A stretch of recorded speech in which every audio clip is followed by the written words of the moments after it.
Hi mga puke! Eto na si Pambonete, ang Notorious Big Tite! Ang awitin ko ito, inaalay ko sa mga puke ng inang bitch!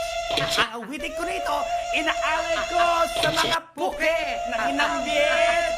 Ang awitin kong ito, inaalay ko sa mga puke po ng inang beach. Ang awitin ko ito, inaalay ko sa mga puke. Puke? Ng inang bitch. Alright, here we go! Puking ina ka, bitch ka pala. Ang dami nang nauna, umaas na ka pa. Mas bibigyan kita ng the best na posisyon. Magtiis ka lang kasi para tong koneksyon. Walang kahirap-hirap para kakilala. Baka naman kasi dinadapuan ka ng nerves. My goodness, wag wala ipag gumala. Mag-ingat na kayo sa mga bitch na mahiwaga. Kahit iway, bayan at ready to position. All the way sila na bag, 69 position. Kapag sawa na, sila naman ay raradyada. Makikita mo ang putang parada. At kung ang hilig, oy naglalaki ang nota. Dito sa Dunggano, record hold ka na.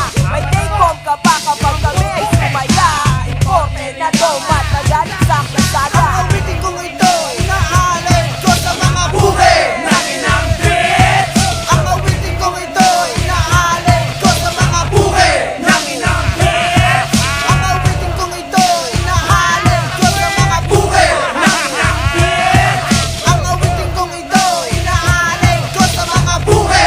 Ng inang bitch! Merong maaarte, merong wala ng keme. Pero pare-pareho lang sabik sa lalaki. Tignan mo ng mabuti sa mata mapapansin kung tipo ng babae at ikay papatusin.